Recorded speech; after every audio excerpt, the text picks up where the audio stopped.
And welcome to the Stacy Carter Coaches Show. I'm your host, Tom Taylor, again for another week of exciting Science-O Hilltopper football. And boy, it was exciting. Beautiful night, Friday night, homecoming 2015. Of course, it always helps to beat your opponent. It was a good opponent. And Coach Carter, what a special night again. The band, the homecoming princess, and the court, and all the pomp and circumstance. And we got down to business and played a pretty good football team, played them a real good game and won big. We did. We came out of the gates playing very, very well, and then about a quarter and a half into it, kind of fizzled out a little bit, and it took us a while to get it back. But all in all, our defense played outstanding again. I think our special teams played a lot better, which is something we were wanting to prove on. Offense at times was really clicking, and then at times we still had some mistakes we got to clean up. So we're getting closer. We're not where we need to be yet, but we're getting closer. I think we corrected a lot of the special teams things, and corrected some of the offensive things. The defense is still playing well, and I think we're moving right along pretty well right now.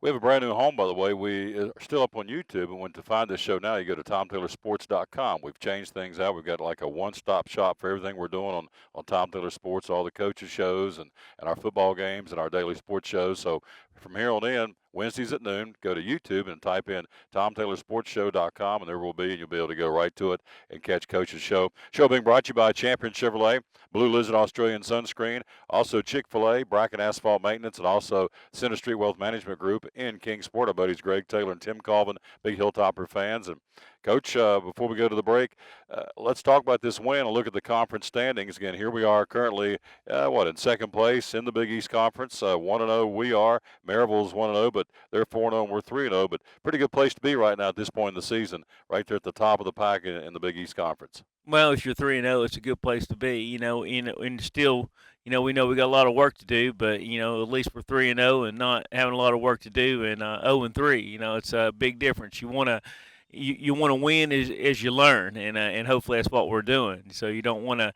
have to take 3 or 4 losses to learn what you're doing, because you never get those back. So the will to win's been great. I mean, the effort's been great. So we have that, and we're building on the other things right now. But definitely going in the right direction. Absolutely. We come back, we'll take a look at the Erwin, North Carolina highlights. Again, big win for the Toppers, 43-19. This gentleman here picked up, the way I ciphered on his 40th win as a head coach, ties him with Bob May on the all-time wins list here at Science Hill. Also in the game, you'll see highlights from 3 young men that scored their first ever touchdowns for the Science Hill Hilltoppers as a Hilltopper, which is pretty exciting. We'll talk about that and more. We come back with our next segment of the Stacy Carter Coaches Show. Trucks, trucks, trucks, and more trucks. At Champion Chevrolet on the Motor Mile in Johnson City, we have Silverado trucks everywhere with discounts up to $11,000 off MSRP on select Silverado All-Star Crew Cabs. 15 Spark, $10,995. 15 Sonic, $12,995. 15 Track, $17,995. 15 Equinox, $20,995. Shop us online 24/7, and don't forget our Saturday service hours. Champion Chevrolet on the Motor Mile in Johnson City, where they leave you asking, how do they do that? Whether lying on the beach, just working in your yard, or watching NASCAR racing this weekend in Bristol, your skin needs protection from the harmful effects of the sun. Blue Lizard Sunscreen delivers broad-spectrum SPF 30-plus protection that comes with smart bottle technology. Our bottle changes colors in the presence of UV rays, reminding you to cover up. It's the brand most recommended by pharmacists and dermatologists nationwide. Plus, it's made right here in the Tri-Cities. Blue Lizard Sunscreen. We've got you covered. Right? Leave that guy?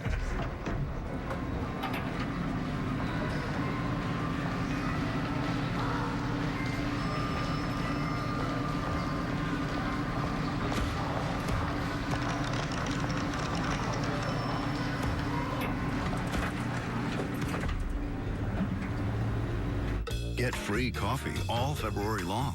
Just ask for a cup of our hot or iced coffee. Back with the Stacy Carter Coaches Show. I'm your host, Tom Taylor. Outside, of course, the Top of the Nation Center of Excellence by Blue Lizard. Beautiful facility. A lot of the folks that we mentioned and ran into at Erwin, North Carolina was like blown away by this facility being a high school facility. And I said, yeah, we're pretty fortunate, pretty lucky to have this kind of facility for these kids for a high school program. We will go there next year to see their facility. And Coach jumped on them pretty early. Again, a good football team, 1-2. You say, well, they're 1-2, but They looked like a pretty good football team to me for 1 and 2, and that quarterback was something special, and we jumped on them pretty early, and it was a good start for the Hilltoppers. I think it was good to jump on them early. They had one bad game. Last week. I think that's probably their low point in their last 2 or 3 years. I think they won 9 straight last year, and finally beaten AC Reynolds, and finally got beat on their 10th game. And I think they won 8 straight the year before starting the season. So the guys have been accustomed to winning. They had a bad week before, and I'm sure they want to get that bad taste out of their mouth. And with the team likes to win, they get a loss. They're gonna come in with their best shot. So they got after it. They threw all kinds of stuff after us on defense. They didn't hold back. They were sending safeties. They were really getting after it. And offense, they come off the bus throwing and continue to throw the whole night. Don't think we got finished with the game until about 10:25, which is a long game. I'm sure the fans got their money's worth. So referees, everybody got their money's worth on that one. So they probably had to get overtime for that game. So that was a long one. You got it. Let's set the highlights. The first touchdown was a guy that had a heck of a night. Again, he was our offensive player of the game for good reason. Justin Bedard, his first touchdown run, first of 3, was an 18-yard quarterback keeper. Set that up for us. Well, we were in our dub set, our 2 tight end set, and we ran. What it is. It's a quarterback option play where he can either give it or pull it on it's either outside zone or a quarterback power, and he was pull it. It was perfectly blocked. O-line did a great job, and tight end did a great job with his block, and ended up springing him free. Pretty much untouched into the end zone. Second touchdown. Robert Kell, our sideline reporter, talked to Nakai Smith after the football game as our roving reporter and asked him about his first ever Hilltopper touchdown.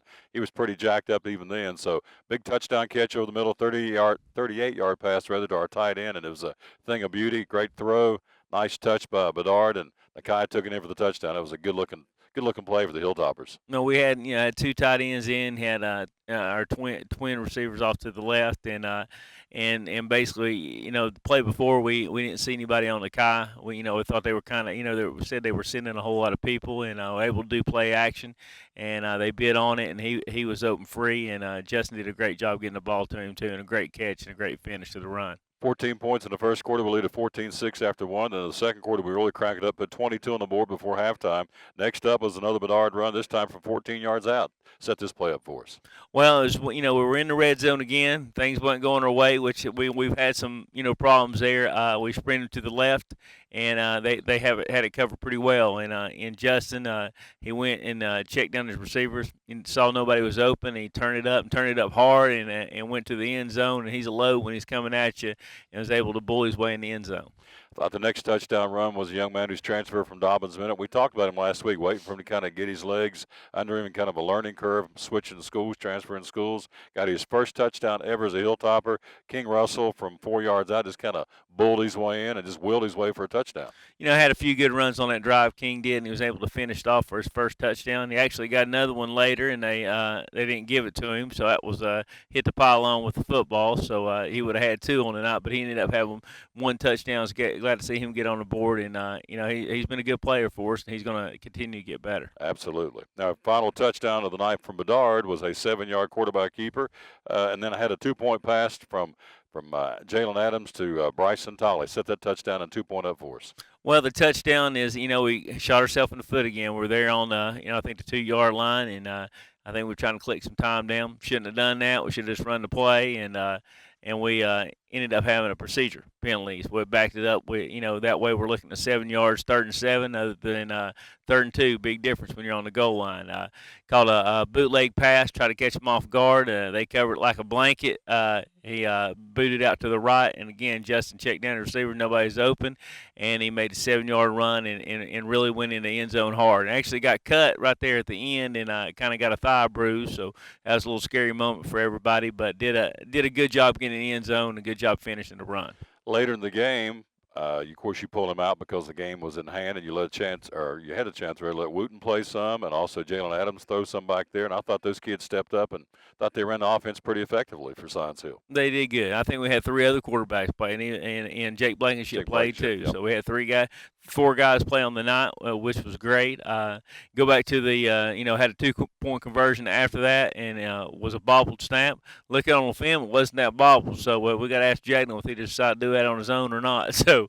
But it was fun. It was a fire call on a bobble snap. They didn't get it down, and he scrambled around. And Jalen can make plays with his feet too, so made a super play and hit Bryson Tolley in the end zone for a 2-point conversion. Final touchdown of the night, Colby Martin. Again, we saw him earlier in the week at Chick-fil-A, one of our great sponsors. He and Tyreek Perkins saw him, I think it was Wednesday or Thursday. They were over there after school getting something to eat, and I said, "You have a big game this week?" He said, "Mr. Taylor, we're going to have fun this Friday night." They both said that. And, of course, he did it with a jet sweep 17-yard touchdown run for Colby Martin, his first touchdown as a Hilltopper on the varsity level, and kind of set this up for us, would you please? Well, we did. It was our 2 tight end sets. We've been doing jet sweeps a lot. We got those kind of guys that can do it. I mean, we have Elijah, Colby, Jalen, Tyreek Perkins that are just good jet sweep guys, and then we have a quarterback that works off that. But was able to get it to Colby around the left end, and Colby hit it hard, hit it fast, broke a couple tackles, and got in the end zone. It was a great run. It was great to see him get on the board. Again, win the big football game, 43-19. Coach, what was the most impressive part of this game for you? Obviously, you got the win, but what faction of the game did you say, man, we're clicking, we're coming? What part pleased you the most? Well, I mean, the first quarter and a half, the way it started, our defense was playing great. I think we gave up that one pass, but other than that, defense played very well in the rush and very well in the run. So, I mean, very well in the rush and very well in the pass. So, they're still just playing lights out. Was really impressed with our special teams getting better. Got some good punts off, which we needed to do, and that had been kind of the Achilles heel for us. And offensively, we were clicking early. So, still got a lot of stuff we got to clean up. But all in all, we liked how we started. We didn't, we thought the third quarter was kind of not very, very smooth at all. Like to have that one back, but everything else went pretty good. You got to give props, too, to Adam Morlegan. I mean, this guy kicked the ball off and drove it in the end zone. Touchback, time and time again. He did that a lot on Friday night. Sometimes they returned the ball, but sometimes he drove it, as we said, for the automatic touchback. So that's a weapon where you got to, the other team has to start at the 20 every time. Props to Morlegan, plus the point afters. He had a heck of a night there, too. He definitely did, and it's a big thing in a team like that. So they had some speed, and they had a couple guys could run every bit as good as anybody we had. And they had one kid, probably the number 8, that was probably faster than anybody that we have seen in the last 2 years. I mean, he looks like he's a sub 1100 meter guy for sure, and I think we saw that on that one play. So that's how important those kicks are to get in the end zone. With those guys get their hands on the ball, they can turn the game very, very fast. It don't matter any time of the game if you kick a guy that can run that fast and he gets a seam and get everybody spread out, it could be bad. So, Adam did a good job getting in the end zone. The smoke cleared a 43-19 victory. Let's talk about the defense when we go to the break. Science-Hill first downs 19-10. Rushing the ball, Erwin 25 carries for 23 yards on the night. At one point, they were in single digits in rushing. That's the kind of night our defense showed up and really walloped them when they tried to run that football. They definitely did a great job, and the first team guys did a super job. And some of the yards were against some of our second and third team guys coming in, and they did a great job also. But Erwin's got a good offense. They still had to hammer down. I don't think they put any second teams in the whole night, which it made it tough, and they kept going, taking shots to the end zone and taking shots down the field. So they thought our guys come in there and played well, but our first team just kind of played lights out. Speaking of taking shots, Ferguson, the quarterback, took a lot of shots from our guys Friday night. He jumped right back up, and he got licked a couple of times. They put some real licks on him. He jumped right back up. Kid went 15 out of 36 for 208 yards of passing and a couple of touchdowns, and he's a gamer. He's only a junior. We'll see him next year when we go that way. We play the return game over there next year. So Ferguson I thought he was a warrior. He played lights out for their football team. He definitely did, and he was first team all conference in that conference there last year as sophomore. So, which is fantastic. It shows you what kind of player he is. And with AC Reynolds and Asheville, that's a very good conference over there. So he's a very good player. Held him again. Total offense to 231 yards, 23 rushing, 208 passing. Again, we dominated the football game. Scoreboard showed it 43-19. Defensively, let's call out the name of Brett Marcus. A heck of a night. Also, Q was up there. Quentin Alaboca's big night. Cameron Burris. Of course, Bryson Tolley, Zach Kennedy. These guys were flying to the football. Costas Kalogris, another big night for number 44. So they fly to the football. They swarm it like a bunch of bees, don't they? They do. It's special to have these guys playing that well on defense. It's something that for the last 2 or 3 years, we were coming on defense, but we never had made it where we need to be. We think we're our defense is our strong suit right now, which they always say defense wins championships, and I think it has put us in field position, and the guys have made plays. And we said if we can get our special teams working, which we did last Friday, and our offense, clicking the whole time, we're going to have a special team. So we're very close. The defense is kind of carrying us right now, which that's what you got to have if you're going to win championships. It's hard to outscore people when you're not playing any defense. And we're definitely, playing defense, and I think it's going to help us for down the road in the big games. Big game coming Friday night. We'll take a break and talk about it. The Maryville Rebels are coming. You're watching the Stacy Carter Coaches Show. We'll be right back after you see this.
Discover the difference with Bracken Paving. Come on now, we can start today. We'll find a way to make it better. Pick up the pace and work together. Come on now. Call the professionals at Bracken for your next paving project. 423-323-8197. Discover the difference with Bracken Paving. And welcome back to the Stacy Carter Coaches Show. I'm your host, Tom Taylor. Again, it'll come out on Wednesdays at noon. Again, go to YouTube and then type in TomTaylorSports.com. There we'll be and ready to go for the Stacy Carter Coaches Show this week. Let's set the standings of the Big East Conference heading into another big week of action. It's conference play this week, non-conference last week, and back at it this week. Again, the standings look like this. 1-0 Maryville. They're 4-0 overall. Of course, number one team in the state, Science Hill right behind them, top five in the state at this point, 1-0 and 3-0. Then comes Dobbins-Minter and Hardin Valley, both 1-0 in the conference. Then you look at Bearden, Bradley Central, Jefferson County, and William Blount, all 0-1 in conference play. Last Friday night, Science Hill, of course, we beat Erwin, as we talked about, 43-19. Farragut beat Bearden 40-9. Also, Maryville, big win. We'll talk about the Rebels here in a second, beating Alcoa 20-14. Bradley Central, non-conference win over their probably cross-city rival, certainly cross-county rival, Cleveland, 34-20. And Dobbins-Minter, a shootout beat Sevier County and Sevierville, 49-41. Coach, the Rebels coming to town. You know, a lot of folks, it's the barometer of how you gauge your football team because of the success George Quarles has had. And what's your take on Maryville and about that statement? Is that how you check your football team? Is how you can do against teams like Maryville? Well, I think that's how everybody has checked their program, for I don't know how long, 10, 15 years. They're the standard in the state. Have another great football team. Just looks like kind of the same team coming in there, hard nosed. They get after it. Got some real good football players, and they got some good high school players that just get after and do the right thing too. So no different. They look the same on film. They don't do anything different. Easy to prepare for these guys. They do the same stuff. So we got to be ready to play, just like always against those guys. Well, so from a coaching standpoint, how do they reload every year? I mean, some programs kind of go through peaks and valleys, whether it's pro or college, but these guys seem to stay right at the top every year. And from a coaching standpoint, how do they stay on top all the time? Well, I mean, first of all, they're great coaches down there. They got a great community that's supports football, and football is important to them. And then they got great players. I think open enrollment helps down there. And I think being right close to Knoxville, and there's players that just want to be a part of that too. And they do a great job. They do a great job coaching, have great players. Football's been a tradition in Maryville for a long time. I mean, it's kind of like Oak Ridge. It was Oak Ridge, and then it was Maryville. So and then they got something going. Coach Coral's one of the nicest guy and best coaches around too. So he just they have a lot of different ingredients that go into it. But the big thing is their attitude too. It's their attitude and commitment. They have attitude and commitment to win. I think the team is very important to them. And there's a lot of guys that have been playing on that team that they'll have 4 and running backs, sometimes 3 quarterbacks, and people are willing to lay it down and wait their time to win a championship. And I think you have to have that kind of selfless stuff going on. I'm sure they have their selfishness just like the rest of the people, but I think they've been able to lay that down, and I think that's helped them be a dominant program for a long time in the state. So when you play a team, because up to this point, the only time you saw them was in the playoffs. Now we're going to see them every year in the conference, unless they realign the conference. But at least for sure, we're going to see them for 2 years in a row. Does that help you get ready for a team like Maryville because you get a chance to see them on a more frequent basis? No, absolutely. The more familiar you get with the team, the better it is. I think it takes, some of the mystique of Maryville if you've never played them. First time you see them, whatever. There's something to that. I think we had it with Dobbins Bennett for 20 years there. It gets built up, and that's all the thing you think about. So I think the more familiar you get with any opponent, it's going to be better for you. It's just you learn what they do. You learn what you can do against those guys. Everybody has their weaknesses. Everybody have things that you can do. If you see them one time a year, you don't get to experience that. Good thing about it is everybody's playing the conference. You get film on them every week. If you're watching another opponent, you're still watching Maryville a lot because they're playing. So it's definitely an advantage. Now, I think a lot of those teams ended up playing them closer. I know Knox West was in with them forever in the same conference. It seemed like the games got closer and closer. They never could get over the hump, but they closed them up. So they got used to playing those guys. So scout this football team. We're talking to Coach Stacy Carter, the Stacy Carter Coaches Show. Having said all that, they roll into town. Most certainly the number 1 team in the state. Come Friday night, place ought to be rocking here behind us. This outstanding facility, Steve Spurrier Field and Kermit Tipton Stadium should be rocking. It was rocking Friday night for homecoming. This is the game everybody's been talking about. But between the chalks, scout this football team. What do we got to do to beat them? Well, offensively, they do good things. They have a 2 quarterback system. They have one kid that throws a little bit more, one kid that runs a little bit more, kind of like last year. Now, different kids, but kind of the same thing. Those guys are in there playing and doing a great job. And running backs, probably the best stable of running backs he's had. I think he's probably about 4 deep, and some guys that can really, really go. Offensive line, get after it. Good high school football players. They might have a couple that go on, but the guys just are really sound and play well. I have one super receiver down there that has been making plays for the last couple of years that they like to get the ball to. Defensively, it's the 4-3 cover 2 that they ran.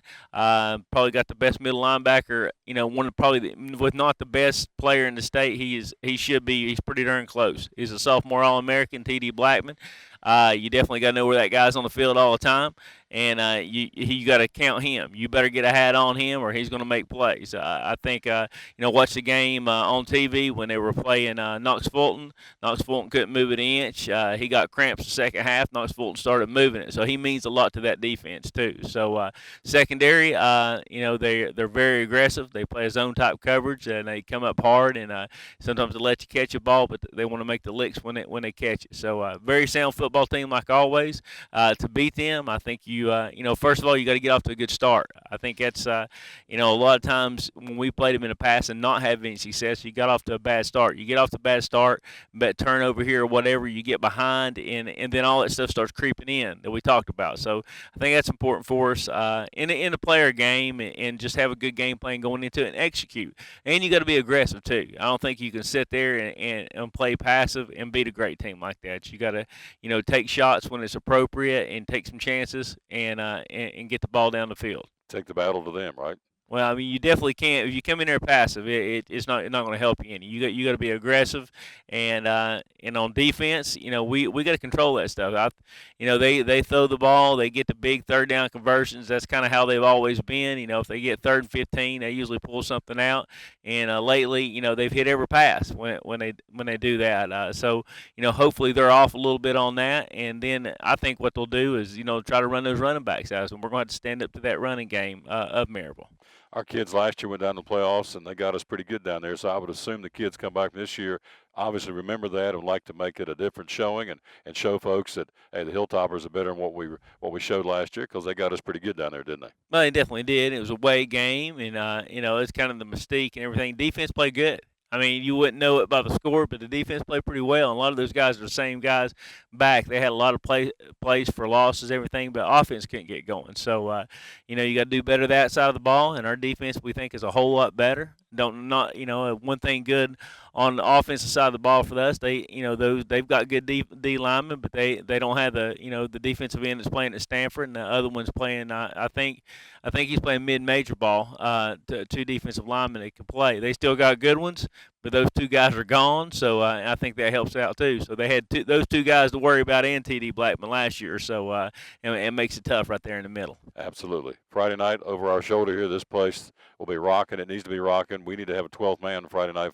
It's a home game, as you said down there. We went to their place last year, the mystique of playing at Maryville against the Rebels. Friday night, we need to create the mystique of playing Science Hill at Kermit Tipton Stadium and Steve Spurrier Field.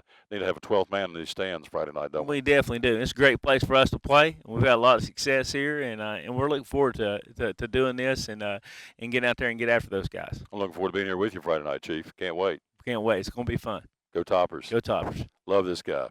That is our show for this week. Comes out at noon every Wednesday. Again, YouTube.com, and then go to TomTaylorSports.com, and there will be. And again, tell your neighbors, tell your friends.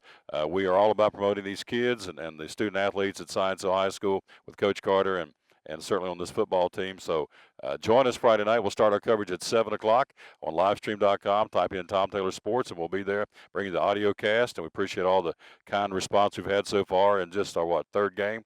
And so we got the best in the business. Robert Kell on the sideline, Kevin Harmon doing stats, Don Shepard doing color, and, of course, Cody Helton producing our broadcast. And we come along, sing a little bass from time to time. So we appreciate the team we put together. We're giving you a good product. Give us a listen, and, of course, watch this show and share with folks. Let folks hear this gentleman because he's a class act and what he means to the Johnson City Science Hill community with Coach Carter and the Stacy Carter Coaches Show. So for Coach and Robert Kell, producer, this is Tom Taylor. Again, we'll see you Friday night starting at 7 o'clock on livestream.com for our broadcast. Until then, as always, win or lose, be a good sport. Thanks for giving us a listen. Thanks for watching the Stacy Carter Coaches Show. So long, everybody.